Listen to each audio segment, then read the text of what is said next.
পুলিশের যে ব্যারিকেড সেই ব্যারিকেডটি ভেঙে সামনের দিকে এগিয়ে যাওয়ার চেষ্টা করছে। তবে পুলিশ তাদের যে সতর্ক অবস্থান সেই সতর্ক অবস্থানটা এখানে ধরে রেখেছেন এবং আইনশৃঙ্খলা বাহিনীর সদস্যরা কিন্তু এখানে এসে যে অবস্থান সেটি নিশ্চিত করছে। অপরদিকে শিক্ষার্থী যারা রয়েছেন তারা কিন্তু এখনও সেই ব্যারিকেডটি ভেঙে ফেলার চেষ্টা করছেন এবং প্রধান উপদেষ্টা যে বাসভবন অভিমুখে তাদের যে যাত্রা সেটি তারা করবেন এমনটি কিন্তু জানানো যাচ্ছে। সামনের অংশে নারী শিক্ষার্থীদের অবস্থান রয়েছে এবং তারা নানা ধরনের স্লোগান দিয়ে তাদের যে অবস্থান সেই অবস্থানগুলো এখানে জানান দিচ্ছেন বা লক্ষ্য করতে পারছেন।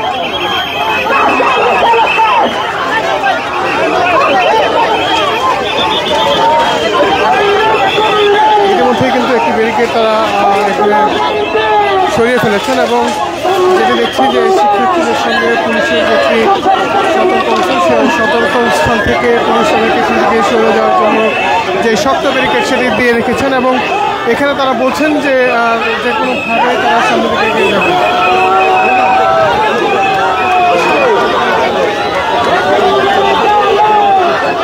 যেমনটি দেখছেন যে তাদের যে এখনকার অবস্থান সেই অবস্থানটি যদি বলি যে পুলিশের সঙ্গে খাওয়া পড়া পুলিশ যে অবস্থান এখান থেকে যে সরে যাওয়ার যে বিষয়টি সেটি তারা বারবার অনুরোধ করছেন শিক্ষার্থীদেরকে এবং আমরা দেখছি যে তাদের সঙ্গে যে একটি বাকবিতণ্ডা সেটি এখানে চলছে এবং ঠিক এই প্রেক্ষিতে কিন্তু পুলিশের যে সতর্ক অবস্থান সেটি এখানে রয়েছে।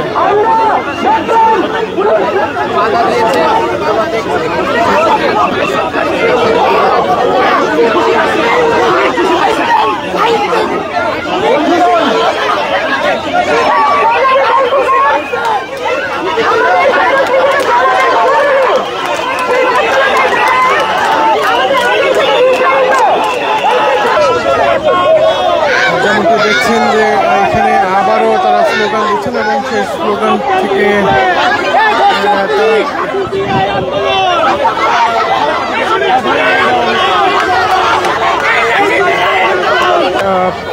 তাদের যে অবস্থান সেই অবস্থানটি এখন ইন্টারকন্টিনেন্টাল মোড়ের দিকে আছে এবং পুলিশের সঙ্গে বাকবিতণ্ডার যে দৃশ্য সেটি কিন্তু এখনও লক্ষ্য করতে পারছেন পুলিশের সঙ্গে বাকবিতণ্ডা রয়েছে।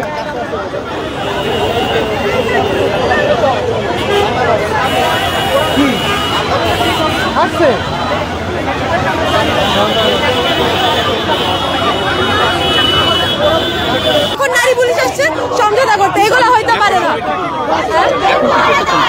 আপনারা থাকেন, আমরা দেখি সিদ্ধান্ত নেই, খুব বেশিক্ষণ লাগবে না। আপনারা দেখেন আপনার নিপীড়কদের দেখান।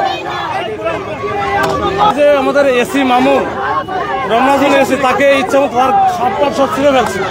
কারণ দেখতেছি আমরা, দেখি কি হয়েছে একটু পরে বলা যাবে আর কি। আপনাদের উপরে কি হামলা হয়েছে? হ্যাঁ অবশ্যই। ভাই পুলিশের উপরে তুমি আমার কি করছো? নারীদের উপর আপনার পোশাক সামনে করছে, নারীদের উপর আপনার পোশাক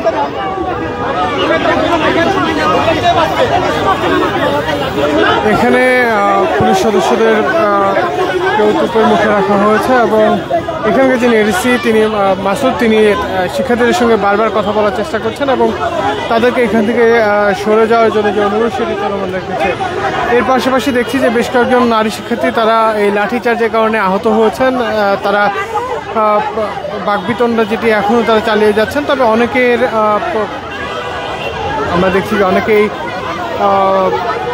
এখানে এসে উপস্থিত হয়েছেন। আমরা একজনকে দেখছি যিনি তার মাস্ক পরে যেই পরিকৃতি দিয়ে পোশাক সেই পোশাকটি পরিধান করে এখানে এসেছেন এবং মুখে লিখেছেন পিস, মাস্ক দিয়ে ঢেকে এবং অনেকে বলা যায় যে